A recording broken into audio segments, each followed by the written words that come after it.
You are not behind. You are being built. The most dangerous prison in the world has no walls, no bars, and no guard. It is built entirely inside your own mind. And today, we break free. I want to start by asking you something, and I need you to answer honestly.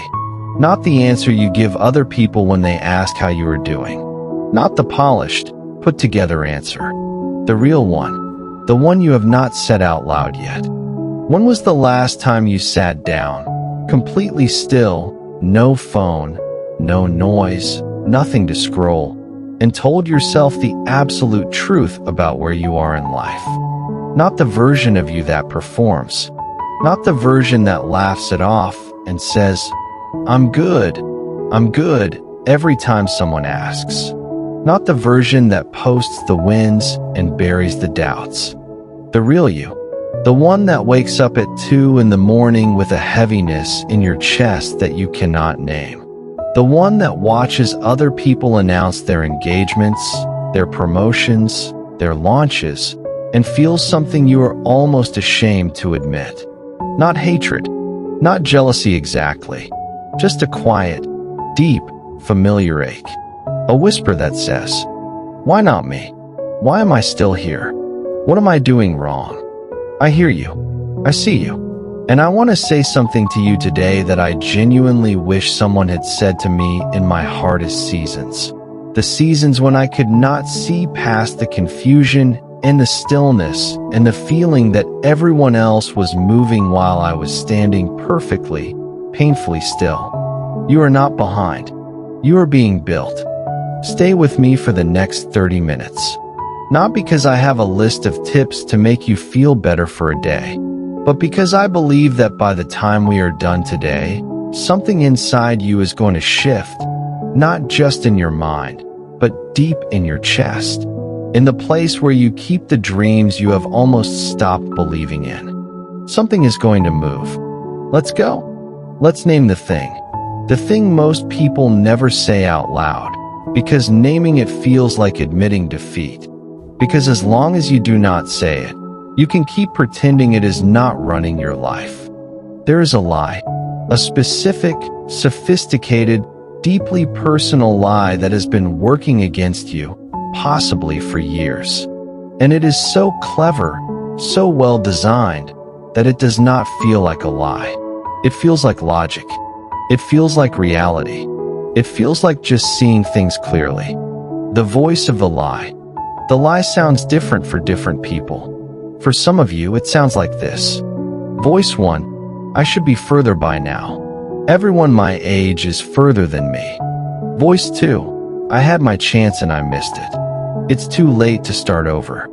Voice 3, maybe I'm just not built for more than this. Maybe this is just who I am. These thoughts feel like honest self-assessment. They feel like wisdom. They feel like finally being realistic instead of delusional. But they are not wisdom. They are the voice of your fear, wearing the costume of common sense. And that disguise, that is what makes this lie so lethal. Because you do not fight a thought that sounds like logic. You agree with it. You repeat it to yourself until it becomes the story you live inside. You organize your entire life around avoiding the feeling that confirms it, rather than building toward the future that would dissolve it. Now, this lie has always existed.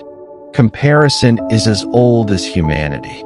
But in the last decade, something happened that gave this ancient lie a weapon it never had before. Social media did not create comparison. Comparison has lived in the human heart since the beginning.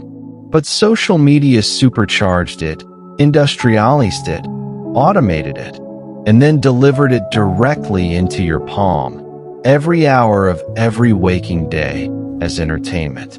Here is what your brain is actually experiencing every time you scroll through someone else's highlight reel. You are receiving a curated, edited, filtered exhibition of other people's single highest moments. The engagement, the promotion, the new home, the vacation, the body transformation, the launch, without any surrounding context, without the years of quiet struggle before that moment, without the debt behind the vacation, without the tears behind the smile, without the 50 failed attempts before the one that worked, without the 3 a.m. doubt that sat right next to the dream.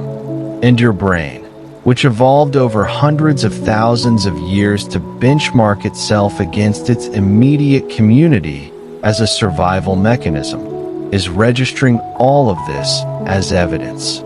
Evidence of where you should be, evidence of what you should have, evidence that everyone else is moving and you are standing still. You are comparing your entire interior, all of your doubt, all of your struggle, all of your behind-the-scenes chaos, to someone else's single best exterior moment. That comparison is not just unfair.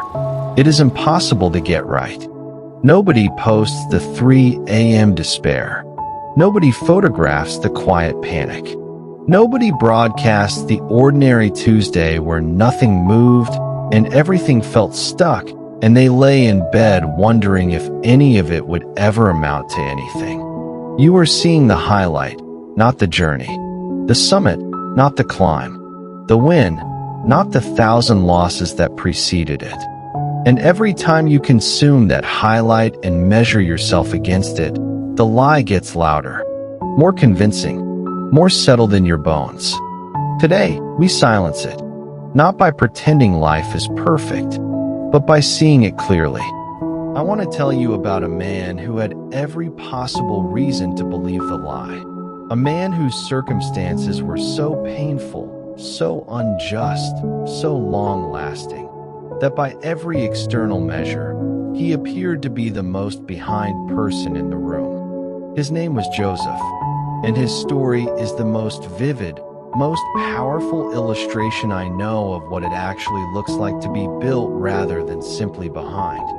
Joseph was thrown into a pit by his own brothers. Not strangers, not enemies. His own blood. The people who were supposed to protect him, to celebrate him, to walk through life beside him. They stripped him of his coat, the symbol of his father's love and his future inheritance, and dropped him into a hole in the ground while they sat nearby and ate bread. Let that sit for a moment. The cruelty of that image, the complete helplessness, the confusion of being in a pit, not knowing how you got there or how to get out, listening to the voices of the very people who put you there. He was pulled out of the pit and sold to slave traders, taken far from his home, from his family, from everything familiar. And yet, in that foreign, enslaved environment, Joseph built a reputation for excellence. He worked with such integrity and wisdom that he was elevated to a position of trust. And then he was falsely accused. Falsely, by someone who had nothing to lose and everything to gain from his destruction. And he was thrown into prison. Years passed. He interpreted dreams for a fellow prisoner, a man who promised to remember him, to advocate for him, to get him out. The man was released, and he forgot. 2 years of silence followed. 2 years of waiting in a prison cell for a door that refused to open. By every external measure, by the timeline the world would draw for someone of his gifts and his destiny, Joseph was catastrophically behind. But here is what none of his contemporaries could see. What he himself could not fully see from inside the prison. What only becomes visible when you hold the entire story in your hands and look at it complete. Every single thing that looked like a setback was a strategic repositioning. The pit was not abandonment. It was the first step of a journey that would have been impossible any other way. The slavery was not the end of his story. It was the school of his character. The prison was not his destination. It was his preparation room. The skills he developed in the years of serving, the wisdom, the discernment, the ability to interpret what others could not understand, those were not developed despite his suffering. They were developed through it. inside it, because of it. When the moment came, when Pharaoh had a dream that terrorized him and none of his advisors could interpret, the only person equipped for that specific assignment was the one who had spent years being built in obscurity, away from applause, away from comfort, away from the life he had imagined. Joseph did not just get out of prison. He became the second most powerful leader in Egypt. He saved nations from famine. He reconciled with the very brothers who betrayed him, not with bitterness, but with a wisdom forged in his pain. What you meant for evil, God meant for good. The pit became the path to the palace. But only, and I need you to hear this, only because he did not give up in the pit. He did not let the pit become his permanent address. He did not let the betrayal become his biography. He did not let the silence of waiting become the conclusion of his story. He stayed faithful. He kept working. He kept showing up. He kept believing, even when believing was the hardest possible thing to do. Whatever pit you are sitting in right now, whatever silence, whatever confusion, whatever season of invisible waiting, this is not your ending. The pit is not the story. The pit is the preparation. You are not behind. You are being built. I want to be honest with you about something. Something that most people in this space will not say, because it does not sound inspirational enough, and it does not make a clean social media graphic. Being built is not comfortable. It does not always look like progress from the inside. And the people who are being built rarely feel like they are being built. They usually just feel confused, or stuck, or behind. This is not a malfunction. This is the nature of the process.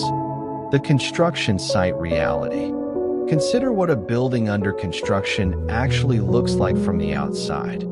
Not the finished building. The building that people will one day admire, that will become part of a skyline, that will house generations of people.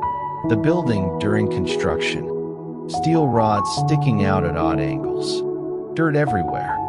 Cranes and scaffolding blocking the view of what anything will eventually look like. Heavy machinery making noise at impossible hours. Temporary walls and exposed foundations. No clear sense of shape or beauty. People walking past might stop, squint at it, and wonder, what is this even going to be? But the architect has a blueprint. The builder has a plan. And every single piece of what looks like disorder is precisely, intentionally ordered toward a specific outcome that will only become visible when the construction is complete. This is your life right now. This is your season. And the fact that it looks like chaos from where you stand does not mean there is no blueprint. The confusion you feel is not evidence that there is no plan. The stillness you are experiencing is not evidence that nothing is moving. The unanswered questions are not evidence that there are no answers. They are evidence that you are in the middle of construction, not at the end of the story. 3 signs you are being built, not left behind. Sign 1. You feel stretched beyond your comfort zone. Growth never feels like growth from the inside. From the inside, growth feels like discomfort, like uncertainty, like standing at the edge of something you have never done before and not knowing, genuinely not knowing, whether you will make it. There is a biological reality behind this that I want you to understand. When you exercise, when you put real, progressive stress on a muscle, the muscle does not grow during the workout. During the workout, tiny microtears form in the muscle fiber. The growth happens during recovery, as the body repairs those tears and rebuilds the tissue stronger than it was before. The resistance is not punishment. The resistance is the stimulus for growth. This is true in the physical body, and it is equally true in the development of character, of wisdom, of capacity, of purpose. If your life feels hard right now, if you feel stretched, If you feel like things are being demanded of you that you do not yet know how to give, ask yourself this honest question. The question, is this the discomfort of growth, or is this the stagnation of fear? One moves you towards something, the other keeps you safely in place. They can feel similar from the inside, but they have very different causes and very different destinations. Growth discomfort has a direction. It is aimed at something. Fear-based stagnation circles the same ground again and again, returning you to the same place. If you feel stretched and afraid and still moving, that is a sign you are being built. Sign 2. You are losing things that were limiting you. Sometimes what looks like loss is actually liberation. The relationship that ended, the one you mourned for months, the one you thought you could not survive losing. Maybe it was removed because it was a ceiling, not a foundation. Maybe it was taking up the space that was reserved for something that would actually build you. The job that was taken from you, that devastated you, that shook your sense of security and your sense of self. Maybe it was removed because you would never have left on your own. Because the comfort of the familiar would have kept you there for another decade, slowly extinguishing the thing inside you that was always meant to be more. The season of loneliness that has felt like punishment, like being overlooked, like being forgotten. Maybe it is a gift of quietness, a season of enforced stillness that is allowing you, for the first time in years, to hear your own voice again. To rediscover who you are when you are not performing for anyone. To clarify what you actually want before you step into the next chapter. Not every loss is loss. Some losses are strategic removals, clearings that make space for what is actually meant for you. I want to be careful here. I am not saying that every painful thing has a tidy redemption arc, or that suffering is always divinely orchestrated or cosmically justified. Some things happen that are genuinely unjust. Some losses are simply terrible, and I will not insult your pain by rushing past the reality of it. But I am asking you to hold open the possibility, even if it is just a crack of possibility, that even in the losses, something is being built in you that needed those exact conditions to form. Sign 3. You keep showing up even when it makes no logical sense. This is the most important sign, the one that tells me more about your destiny than any external circumstance ever could. You are still here. You found this video. You are watching. You are listening, which means that somewhere inside you, underneath the exhaustion, underneath the doubt, underneath the accumulated weight of every disappointment and every false start and every season of waiting, there is still something that refuses to quit. I need you to understand how extraordinary that is. Ordinary people quit in the pit. They let the pit become their story. They let the betrayal become their biography. The silence become their conclusion, the hard season become their permanent address. They decide that the evidence against their dream is stronger than the dream, and they stop. But you have not stopped. You are still here, still reaching, still looking for a reason to believe, still asking the questions that only people with a future ask. The refusal to quit, even when quitting would be so logical, so justified, so understandable, that is the fingerprint of someone being prepared for something significant. Everything I have said until this point has been about understanding the problem, naming it, seeing it clearly, recognizing its shape. But understanding a cage does not open the door. So let me give you 3 concrete, practical, immediately applicable shifts that will begin to break the comparison trap in your actual daily life. Not someday, starting this week. Practical shift 1. Curate your information environment.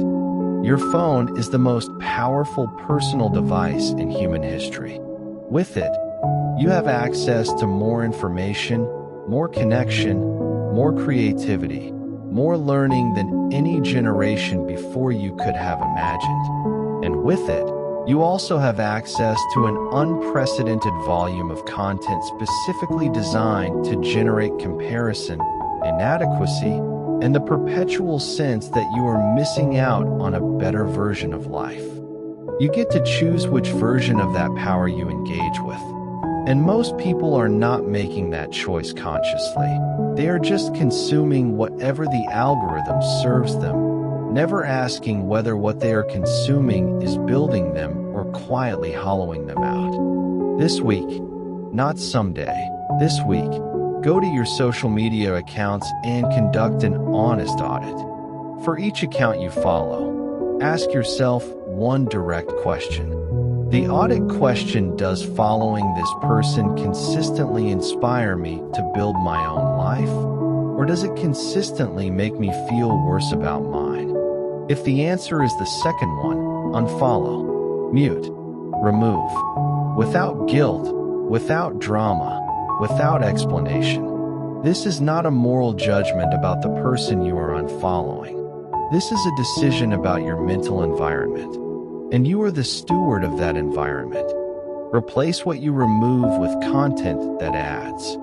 Voices that teach, challenge, and encourage genuine growth. Stories of people who faced real obstacles and found real ways through. Communities of people who are doing the work of becoming, not just the work of performing. What you feed your mind determines what your mind tells you about yourself. Feed it accordingly. Practical shift 2. Define your own metrics. Here is a question that sounds simple, but is one of the most powerful things you can ask yourself. By whose definition am I behind? Who decided the timeline? Who wrote the schedule that says you should have achieved this by 30, that by 40, arrived at something specific by 50? Who designed the blueprint against which you are measuring yourself and finding yourself lacking? Those timelines were not written in stone. They were not handed down from any authority higher than culture, family expectation, and the accumulated social pressure of people who were themselves following someone else's idea of what a successful life looks like. They are constructed, and they are not binding. Vera Wang did not design her first wedding dress until she was 40 years old. She had spent decades as a figure skater and then a fashion editor.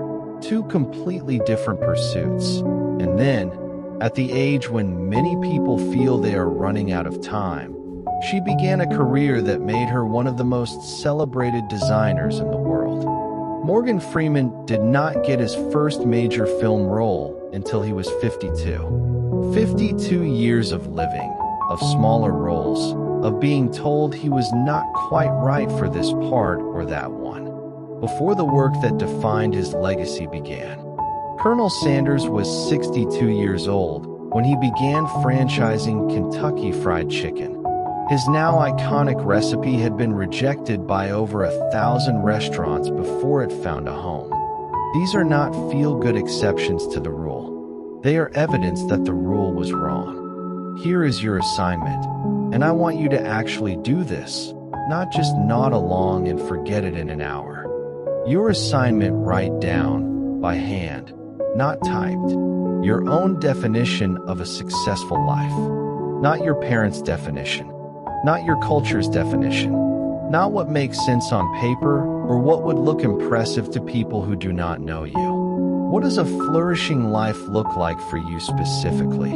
In your relationships, your work, your inner life, your impact, your peace. When you have your own clear definition, you stop caring about other people's timelines. You stop measuring yourself against a ruler that was never designed for your life. Practical shift 3.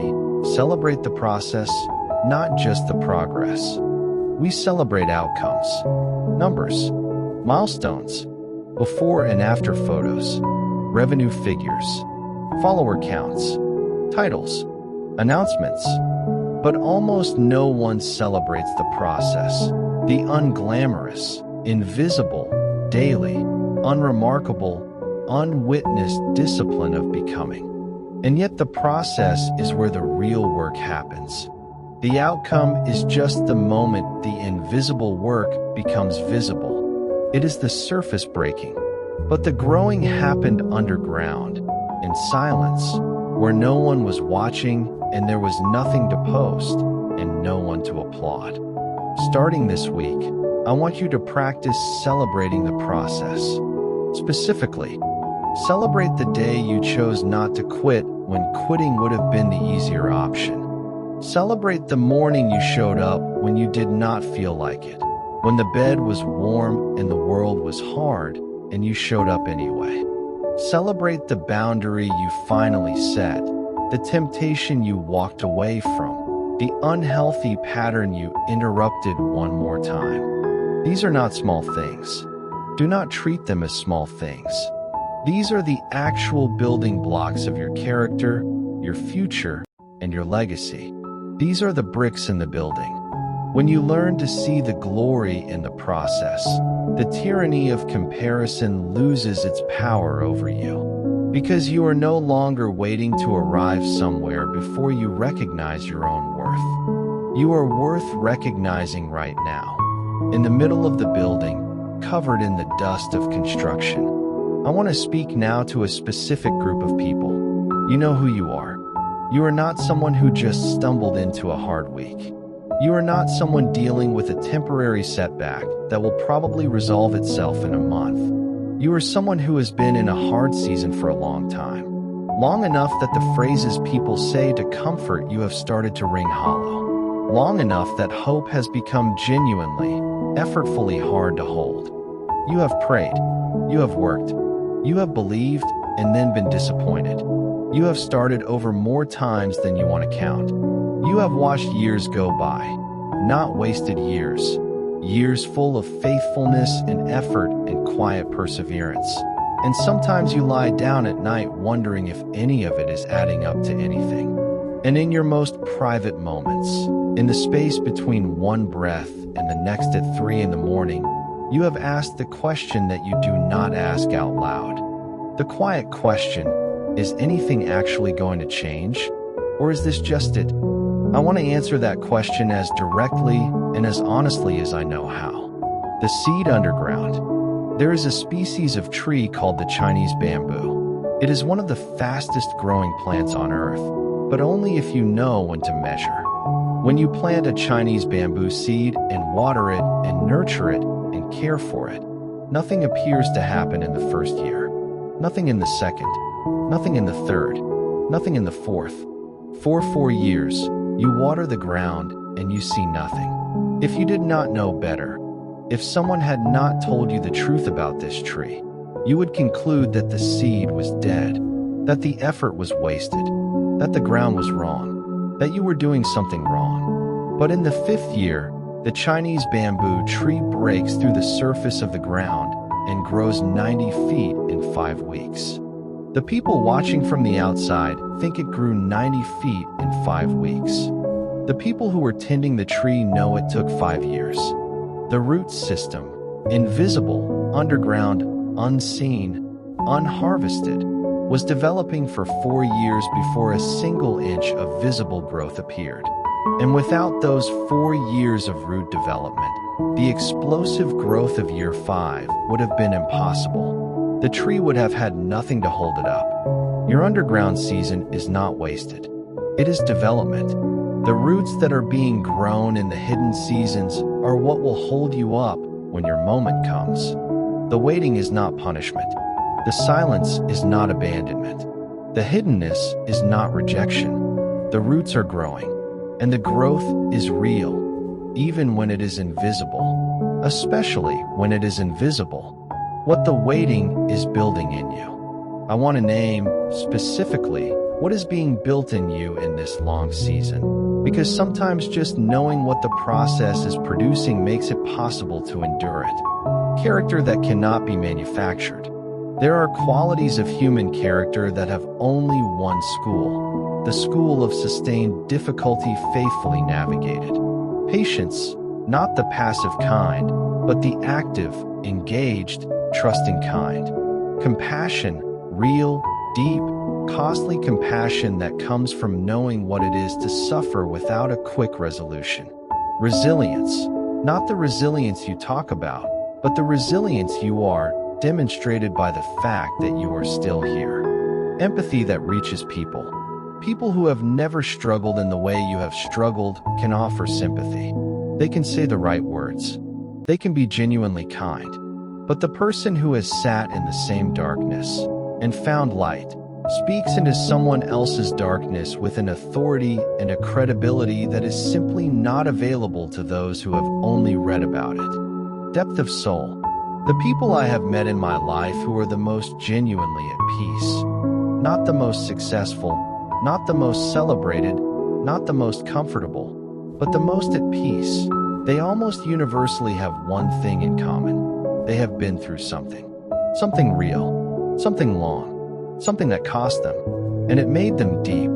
Deep in a way that surface-level living simply cannot produce. What is being built in you in this long season is not just a future outcome. It is you. The you that you will be for the rest of your life. The you that other people will one day be changed by. We are at the end of today's time together.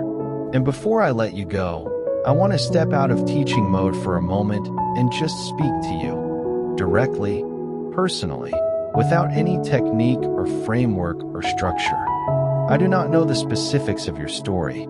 I do not know what your pit looks like in seasons of grief, confusion, and quiet faithfulness are underground right now, alive and growing toward a surface you have not yet seen.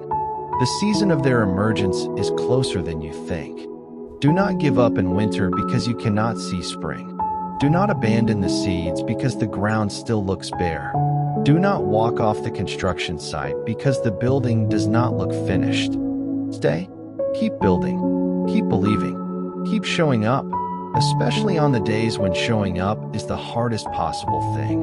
Especially on those days, because those are the days that build the character that the outcome will require. You are not behind. You are being built. And the thing being built is something the world genuinely needs. I will see you in episode 2. Before this video ends, I want you to do 3 things. Just 3. 1. Drop a comment right now. Not tomorrow now. Type these 3 words. I am being built. That is it. Just those words. Because saying it out loud, even in a comment section, is an act of choosing to believe it. And the community here will see it and stand with you. 2. Share this video with one person. Just one. Someone you know who is in a pit right now. Someone who is in a hard season and needs to hear that the pit is not the ending. You do not need to say much. Just send it. The message will land. 3. Subscribe and hit the notification bell. Because episode 2 is coming, and it is going to go even deeper. We are going to talk about the architecture of a winning mindset, not as a concept, but as a daily practice. The specific habits and frameworks that rewire your brain toward growth, toward abundance, toward the life your purpose requires. This is a community of people who refuse to settle, who refuse to quit, who believe, even when belief is hard, that the best is not behind them. It is in them, and it is still coming. I'll see you in the next one.